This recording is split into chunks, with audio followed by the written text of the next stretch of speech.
اما بعد فاعوذ باللہ من الشیطان الرجیم بسم اللہ الرحمن الرحیم۔ آج کا جو موضوع ہے وہ ہے طریقت کی اصطلاح میں کافر کسے کہتے ہیں۔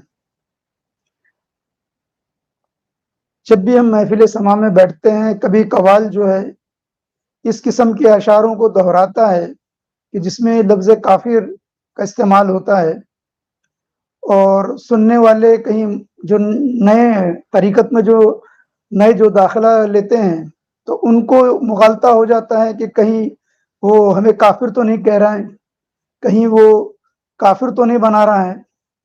تو اس کو سمجھنا ہوگا کہ کافر کسے کہتے ہیں۔ پہلے تو یہ دیکھیے کہ کافر کے لغوی معنی ہیں چھپانے کے، یعنی کسی چیز کے چھپانے کو، اس لیے رات کو بھی کافر کہتے ہیں کہ وہ تمام چیزوں کو چھپا لیتا ہے۔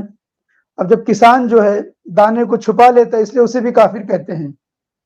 اور جو شریعت کی اصطلاح میں کافر جو ہے وہ منکر کے معنی میں آتا ہے کہ جو اللہ کی وحدانیت کا انکار کرے، جو رسول کا انکار کرے، جو رسولوں کی رسالت کا انکار کرے، اور بالخصوصی ہمارے آقا مولا سرکار دو جہاں صلی اللہ علیہ وسلم کی نبوت و رسالت کا انکار کرے، یا بیعت بھی کرے، یا شریعت مطہرہ کا کسی بھی حکم کا انکار کرے یا اس کا ادب نہ کرے۔ یعنی جسے ہم کہتے ہیں نا کہ شیطان تو اللہ کو مانتا تھا مگر اس کے محبوب نبیوں کو نہیں مانا، یعنی حضرت سیدنا آدم السلام کا ادب نہیں کیا، ان کا انکار کیا، منکر بنا، اس لیے وہ بھی کافر ہو گیا۔ اور اللہ کے حکم کو نہیں مانا، اس لیے وہ کافر ہو گیا۔ اللہ کو تو مانتا تھا مگر اللہ کے حکم کو نہیں مانا، کافر ہو گیا۔ اور اس کے نبی کا ادب نہیں کیا، اس لیے وہ کافر ہو گیا۔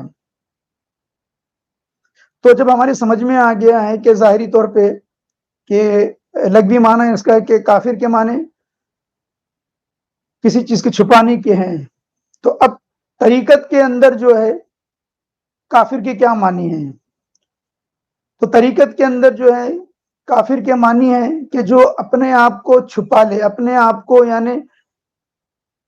یعنی یہ کہے کہ میں نہیں ہوں، کیونکہ ایک دور ایسا تھا کہ اللہ تبارک و تعالیٰ کی ذات اقدس موجود تھی مگر میں نہیں تھا، اور ایک وقت ایسا آئے گا کہ اللہ تبارک و تعالیٰ کی ذات رہے گی اور میں نہیں رہوں گا، تو میرا یہاں ہونا یا نہ ہونا ہے، یہاں ہونا نہ ہونا ہے۔ اور جیسے قرآن مجید میں اللہ تعالیٰ فرماتا ہے نا، یہ کل من علیہ فان، کہ ہر چیز فنا ہو جائے گی، مٹ جائے گی، ختم ہو جائے گی، تو کون رہ جائے گا؟ تو اللہ تبارک و تعالیٰ کی ذوالجلال کی اللہ کی ذات رہ جائے گی۔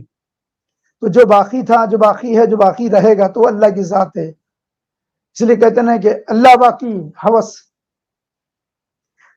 تو وہ اپنا انکار کر دیتا ہے۔ اسی کو ہم کہتے ہیں طریقت میں فنائیت کا مقام، فنا فی اللہ کا مقام، کہ جب وہ اپنے آپ کو فنا کر لیتا ہے، ٹھیک ہے، جہاں کہتے ہیں اس کی دوئی ختم ہو جاتی ہے، وہ اپنے آپ کو فنا کر لیتا ہے، مٹ جاتا ہے، تو وہ کہتا ہے کہ یعنی تو ہی تو ہے، میں نہیں ہوں، یعنی اپنے آپ کو چھپا لیتا ہے اور اللہ کا اظہار کرتا ہے، یعنی اپنا منکر ہو جاتا ہے کہ میں نہیں ہوں، بس تو ہی تو ہے۔ تو طریقت میں ایسی شخصیت کو ہم کہتے ہیں کہ وہ کافر ہو گیا، یعنی کافر طریقت ہو گیا۔ اب مجدد الف ثانی رحمۃ اللہ تعالی علیہ سے بہتر جو ہے اس کی اصطلاح کوئی سمجھا نہیں سکتا۔ مجدد الف ثانی رحمۃ اللہ علیہ فرماتے ہیں کہ جو شریعت کا کافر ہے وہ مردود ہے، اور جو طریقت کا کافر ہے وہ مقبول ہے۔ کیوں ہے؟ تو آپ فرماتے ہیں کہ یہ طریقت کا کفر شریعت کے کفر سے پوری طرح مناسبت رکھتا ہے۔ یہ آپ اپنے مکتوبات میں فرماتے ہیں کہ اگرچہ شریعت کا کافر مردود ہے، اگرچہ شریعت کا کافر مردود ہے اور سزا کا مستحق ہے، اور طریقت کا کافر مقبول ہے۔ آپ کیا فرما رہے ہیں کہ جو شریعت کا کافر ہے وہ مردود ہیں اور سزا کا مستحق ہے، اور طریقت کا جو کافر ہے وہ مقبول ہے۔ سبحان اللہ۔ اور درجات کا مستحق ہے۔ دونوں باتوں کو آپ سمجھا رہے ہیں، کافر شریعت اور کافر طریقت۔ کافر شریعت جو ہے وہ سزا کا مستحق آپ کہتے ہیں، اور جو کافر طریقت ہیں وہ مقبول ہیں اور درجات کا مستحق ہے۔ کیوں ہے؟ تو آگے کہتے ہیں اور مقبول ہے اور درجات کا مستحق ہے، کیونکہ یہ کفر اور پوشیدگی محبوب حقیقی کی محبت کے غلبے کی وجہ سے پیدا ہوئی ہے۔ اس نے محبوب کے سوا سب کو فراموش کر دیا ہے، پس وہ مقبول ہوتا ہے، اور شریعت کا کفر جہالت اور سرکشی سے پیدا ہوتا ہے تو وہ لازماً مردود ہے۔ اور ایک جگہ آپ فرماتے ہیں کہ سب اسی پوشیدگی کا وطن کے درخت کے پھل ہیں کہ ان کا سب محبوب حقیقی کی محبت کا غلبہ ہے۔ یہ محبوب کے علاوہ ہر چیز ان کی نظر سے پوشیدہ ہو چکی ہے، اور محبوب کے علاوہ کوئی چیز مشہود نہیں ہے، یعنی کوئی چیز ان کو نظر نہیں آتی، اور یہ مقام جاہلیت اور حیرت کا ہے۔ یہ مقام جاہلیت یعنی وہاں ان کو اپنا یعنی خبر نہیں ہوتی، اور ایک مقام حیرت ہے، لیکن یہ وہ جاہلیت ہے جو محمود ہے، اور یہ وہ حیرت ہے جو مبدوع ہے، یعنی قابل تعریف ہے۔ تو مجد الف ثانی رحمۃ اللہ تعالی علیہ نے بہت ہی اچھے انداز میں کہہ دیے کہ یہ محبوب حقیقی کی محبت میں اپنے آپ کو فنا کر لیتے ہیں، فراموش کر لیتے ہیں۔ یہ اس کی غلبے کی وجہ سے جو ہے، یہ ان کی زبان سے کبھی کوئی ایسے الفاظ نکل جاتے ہیں، سمجھے، تو اس کو جو ہے اس نظر سے نہ دیکھے کہ وہ اس کی محبت میں فنا ہو چکے ہیں۔ تو اس کا معنی کیا نکل کر آیا ہے؟ تو طریقت کا کافر کیسے کہتے ہیں؟ جو اللہ کی محبت میں اپنا آپ کو فنا کر لے، جو اللہ کی محبت میں اپنا آپ کو مٹا لے، جو مقام فنا فی اللہ حاصل کر لے، جس کے اندر سے دوئی ختم ہو جائے، تو اس کو ہم کہتے ہیں کافر طریقت۔ یعنی کس کی؟ تصوف کی اصطلاح میں وہ کیا کہتے ہیں؟ اس کو کافر طریقت۔ اور کیا ہے کافر طریقت؟ کیا ہے؟ وہ مقبول ہے۔ اور کافر شریعت کیا ہے؟ تو ہم کھلے الفاظ میں کہتے ہیں وہ مردود ہے۔ کیا ہے وہ مردود ہے۔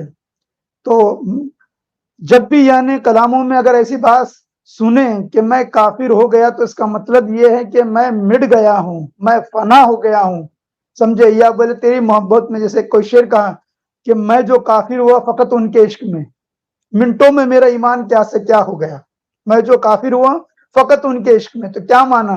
یعنی میں جو ان کی محبت میں مٹ گیا، میں جو ان کی محبت میں فنا ہو گیا، تو میرا ایمان پل میں کیا سے کیا ہو گیا۔ تو الحمدللہ میں یہ سمجھتا ہوں کہ ایک کھلے طور پر بھی میں نے اس بات کو سمجھایا ہوں کہ اس کے کیا معنی ہے۔ تو جب بھی محفل سماع میں اگر بیٹھے اور اس طرح کے اشعار سنے، تو یہ معنی سمجھے جو تصوف کی اصطلاح کا ہے، نہ کہ شریعت کی اصطلاح کا، نہ اس کو شرعی کافر سمجھے، اس کو کافر طریقت سمجھے۔ اور دوسری بات ہے، کبھی کتابوں میں بھی کوئی چیز ایسی لکھی ہوئی آتی ہے تو وہ تصوف کی اپنی اصطلاحات ہوتی ہے، تو وہ اصطلاحات کے اندر جو کافر کے معنی یعنی اللہ کی ذات میں فنا ہو جانے والا، اللہ کی محبت میں اپنے آپ کو فنا کر لینے والا، اللہ کی محبت کا غلبہ اس کے اوپر طاری رہنے والا، اپنے ہوش سے وہ بے ہوش ہو جانے والا، اس کو طریقت کا کافر کہتے ہیں۔ وما علینا الا البلاغ۔